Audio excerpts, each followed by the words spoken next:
오늘의 말씀은 로마서 12장 1절로 2절의 말씀. 제가 가진 성경 신약 257페이지에 기록되어져 있습니다. 로마서 12장 1절로 2절의 말씀. 제가 봉독하겠습니다.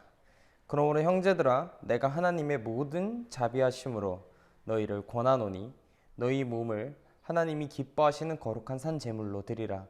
이는 너희가 드릴 영적 예배니라. 너희는 이 세대를 본받지 말고 오직 마음을 새롭게 함으로 변화를 받아 하나님의 선하시고 기뻐하시고 온전하신 뜻이 무엇인지 분별하도록 하라. 아멘. 오늘 말씀의 제목은 산제사라는 말씀의 제목으로 여러분과 나누고자 합니다.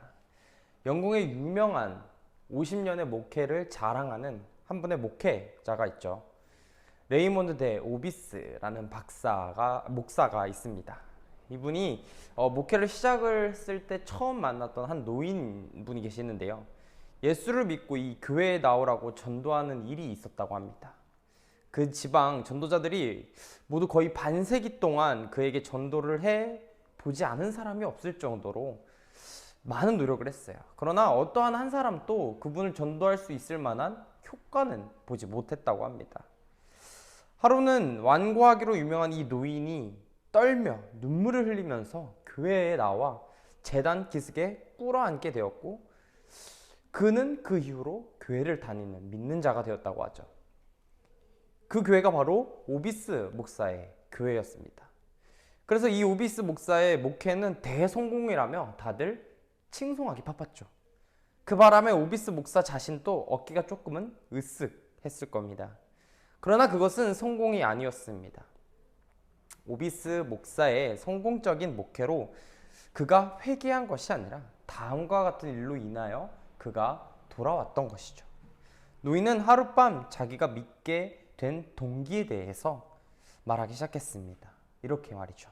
내가 나의 여생을 주님께 바치게 하고 나를 그리스도 앞에 무릎 꿇게 한 것은 내 늙은 어머니의 기도입니다. 그분은 벌써 세상 떠나 무덤에 계신 지 40년 가까이 되었습니다. 라고 말입니다. 40년 전 어머니의 기도가 늦게 남아 결실을 맺은 것입니다. 기도에 낙심하지 아니하고 인내하면 반드시 언젠간 결실을 맞이합니다. 우리는 가끔 자신이 잘됨에, 나의 성공이 있음에, 그것이 나의 노력으로 인한 착각을 하며 살아갈 때가 많습니다. 그래서 방금 이야기한 것과 같은 실수를 범하기도 하죠. 그럴 때 우리는 무엇을 기준으로 삼고 살아가야 되는가? 나의 태도는, 나의 삶의 모습은 과연 어떠해야 하는가? 오늘은 이러한 이야기를 여러분과 나누고자 합니다. 오늘 본문의 말씀인 1절을 살펴보게 되면, 그러므로 형제들아, 내가 하나님의 모든 자비하심으로 너희를 권하노니라고 이야기하고 있습니다. 여기서 주목해야 될 것은 바울이 12장을 그러므로 라는 접속사의 시작으로 알리고 있다는 것이죠. 로마서는 크게 두 개로 나눌 수 있습니다. 1장부터 11장은 교리적인 교훈을 주는 부분이며 12장부터 16장은 실천적인 교훈을 주는 부분으로 나뉘게 됩니다. 그런데 바울이 실천적인 교훈을 시작하면서 쓴 첫 번째 단어, 그것이 접속사인 그러므로 라는 것이죠. 믿음으로 구원을 얻는다는 교리적인 교훈이 모두 끝나고 성도의 실천적인 교훈이 시작될 때 원인에 대한 결과를 나타내는 접속사를 사용한 것입니다. 여러분, 이것이 무엇을 의미하는 걸까요? 믿음이 원인이 되어 행함을 이룬다는 것을 이야기하는 것입니다. 다시 말해서 믿음과 행함은 뗄래야 뗄 수 없는 불가분의 관계라는 것이죠. 따라서 시드니 케이브는 다음과 같이 이야기하고 있습니다. 불에서 열과 빛을 분리시킬 수 없는 것과 마찬가지로 믿음에서 행함을 분리시킬 수 없다. 기독교 신앙을 이와 같이 정의하고 있습니다. 또한 우리 감리교회의 창시자인 웨슬리도 다음과 같이 이야기했어요. 믿음은 우리 안에 역사하는 하나님의 행위이다. 그것은 우리를 변화시키며 하나님의 사람으로 거듭나게 한다. 따라서 믿음이 끊임없이 선한 행위를 하지 않는다는 것은 있을 수 없는 일이다 라고 말입니다. 믿음과 행함은 기독교 신앙을 바치고 있는 두 기둥과도 같은 것입니다. 믿음이 없이 사는 사람들, 그들은 하나님을 기쁘게 할 수 없습니다. 하나님이 계신 것과 그가 자기를 찾는 자들에게 상 주시는 분임을 우리는 그래서 알아야겠죠. 또한 거짓과 참을 구별할 수 있는 지식을 축적할 줄 알아야 합니다. 그러나 이것만으로도 우리가 기독교 신앙의 완성이라 이야기할 것은 아닙니다. 즉 우리가 알았고 깨달았다고 한들 그것을 행하지 않으면 안 된다는 것, 즉 믿음에 따른 행함이 꼭 필요하다는 것입니다. 우리가 믿는다는 것은 진리를 따라 행해야 하는 것들입니다. 행함이 없는 믿음은 죽은 것이며 주님을 기쁘게 하지 못합니다. 기독교는 아는 것만으로 끝나는 사변적이며 추상적인 종교는 아니라는 것이죠. 진리를 가르치며 진리에 따라 실천하는 전인격적인 변화가 필요한 것이 바로 우리 기독교 신앙의 원리입니다. 따라서 이 기독교 신앙을 온전히 이루기 위해선 믿음과 이 행함이 모두 필요합니다. 이는 수레의 두 바퀴와도 같습니다. 어느 한쪽의 수레는 움직이지 않는다. 그러면 그 수레는 자신의 역할을 잘 시행할 수 없게 되는 것이겠죠. 또 크기의 차이가 있어도 목적지에 다다르는 데에는 아마 조금 더디가며 큰 어려움을 겪게 될 겁니다. 이처럼 믿음이 없는 행함, 행함이 없는 믿음, 이것들은 다 허사한 것이죠. 또 믿음만 크고 행함이 적다거나 행함이 큰데 믿음이 적다면 그것 또한 문제입니다. 균형과 조화 속에서 기독교 신앙이 추구하는 올바른 목적지에 우리는 달려나아갈 수 있어야 합니다. 그러므로 여러분 모두는 믿음과 행함의 두 바퀴가 균형을 이루며 우리의 신앙생활 또한 잘 이루어져야겠죠. 그래서 1절을 살펴보면 바울은 너희 몸을 하나님이 기뻐하시는 거룩한 산 제물로 드리라 라고 설명하고 있습니다. 이는 하나님이 기뻐하시는 예배에 대해 가르쳐 주고 있는 것입니다. 즉 하나님께서 기뻐 받으시는 예배는 우리 몸을 제물로 하여 드리는 거룩한 산 제사라는 것입니다. 여기서 보면 바울은 우리에게 우리 몸을 제물로 하여 드리는 제사를 요구하고 있습니다. 이를 얼핏 보면은 인신제사처럼 보일 때도 있습니다. 자기 생명을 버리라는 말로 여겨지며 그것 이외엔 아무것도 의미 없다라는 것처럼 마치 이단들이 설파하는 것처럼 보여지죠. 그러나 바울이 요구하는 것은 그러한 것이 아닙니다. 바울이 요구하는 제사는 산제사, 즉 산제사란 죽은 제사와 대조되는 개념입니다. 구약시대에는 하나님을 예배할 때 짐승을 잡아 제사를 드렸습니다. 그러한 의미에서 구약의 예배는 죽은 제사다라는 걸 이야기했고 바울은 지금 이러한 죽은 제사를 요구하는 것이 아니라며 말하는 것입니다. 바울은 산제사 그 자체의 것을 이야기하는 것, 즉 바울은 우리 몸을 하나님께로 산채로 드리라 라는 것을 요구하는 겁니다. 특별히 여기서 몸이라는 것은 사람의 인격 혹은 삶을 말하는 거예요. 육신에 있는 것 모양을 말하는 것이 아니라. 그러므로 바울은 지금 우리의 삶 전체와 인격의 이 전체를 하나님께 드리라는 것을 요구하고 있습니다.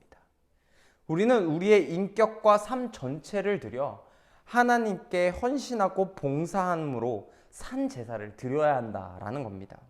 물론 우리가 우리 몸을 드려 하나님께 헌신한다고 해서 그것이 다 하나님이 기뻐하는 제사가 되는 건 아닙니다. 그것이 하나님께서 기뻐하시는 제사가 되려면 여기에 반드시 첨가해야 될 것이 하나 존재합니다. 그것이 바로 거룩함이라는 것이죠.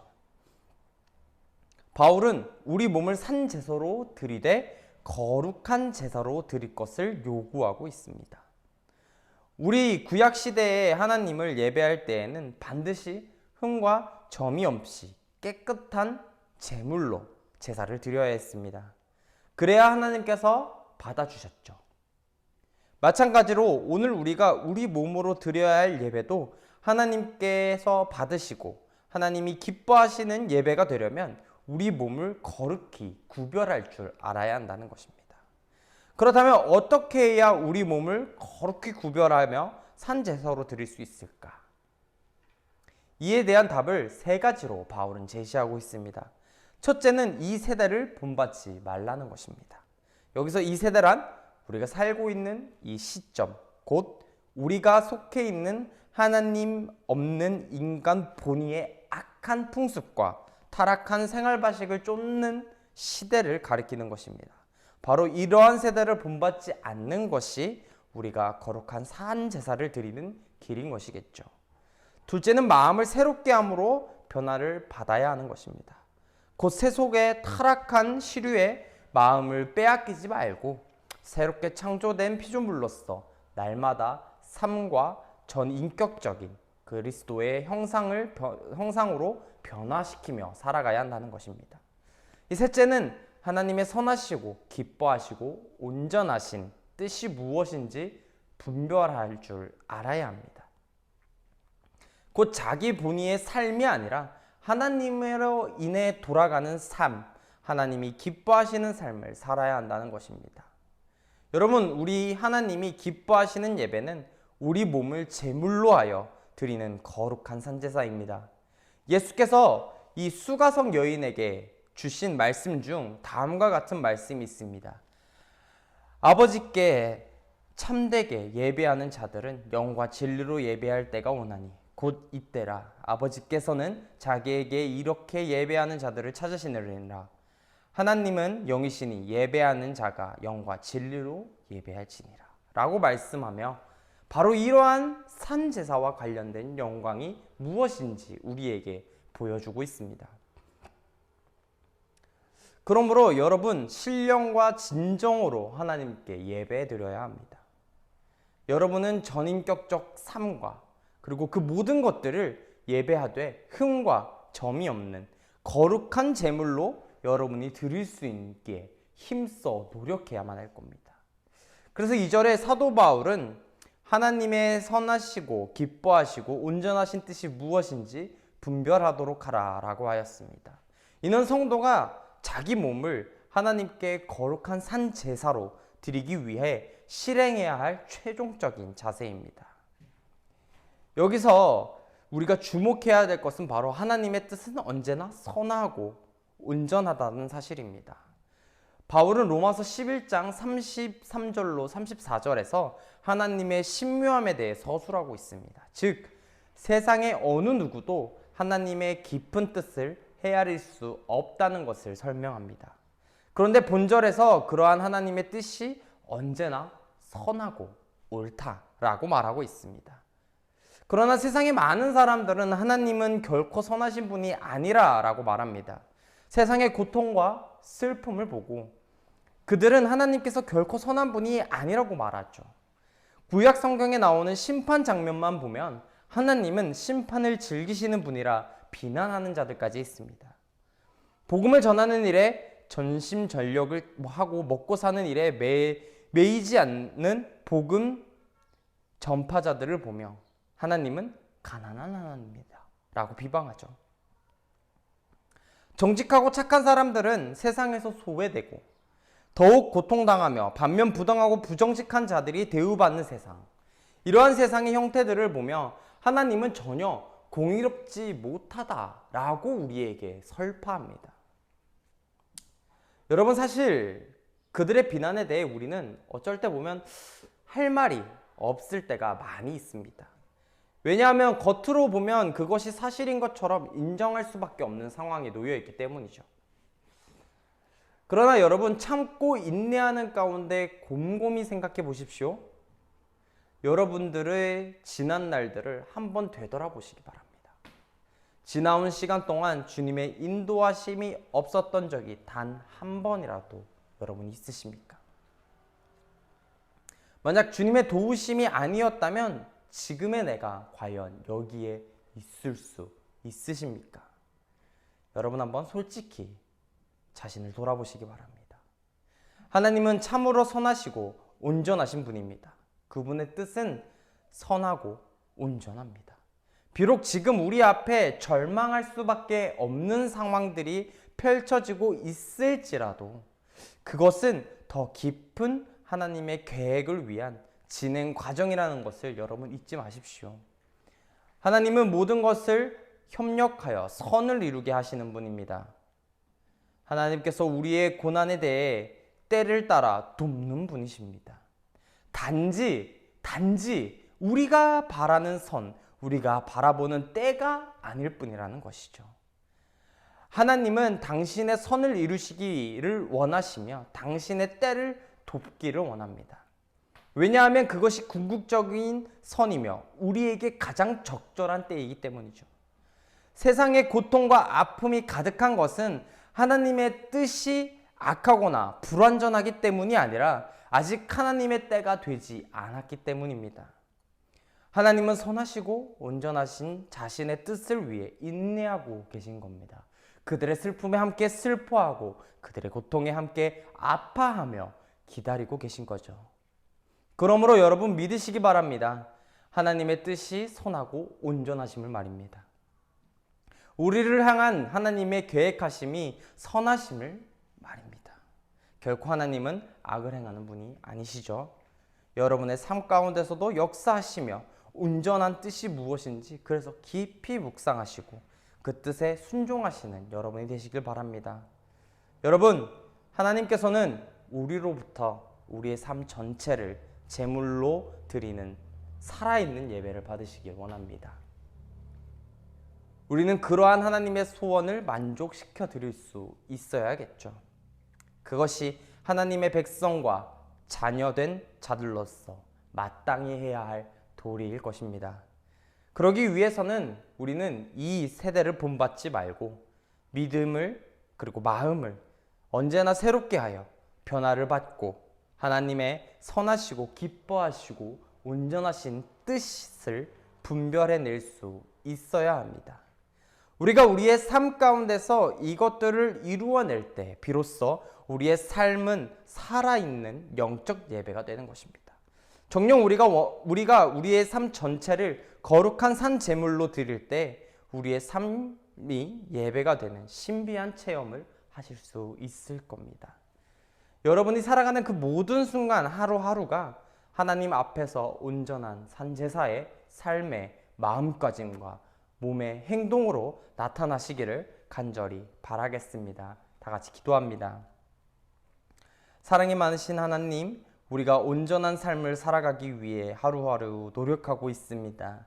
그러나 주변을 바라보고 이웃들에게 받는 따스한 시선 때문에, 따가운 시선 때문에 항상 삶을 온전히 살지 못합니다. 그리스도인으로 살아가지 못할 때가 많습니다. 그러나 믿는다는 것만큼 행함으로 실천하며 살아갈 수 있는 우리 그리스도인들이 될 수 있도록 붙들어 주시옵소서. 그래서 우리의 삶 전체가 온전히 주님을 따라가기에 합당한 제사가 될 수 있도록 붙들어 주시옵소서. 사랑이 많으신 예수님의 이름으로 기도합니다. 이제는 우리를 죄악 가운데서 구원하신 예수 그리스도의 크신 은혜와 하나님 아버지의 극진하신 사랑과 성령님의 감화감동 교통 역사 충만하심이 오늘 이 자리에서 예배를 드리고자 모인 모든 성도들 머리 위에 이제로부터 영원토록 함께하기를 축원하옵나이다. 아멘.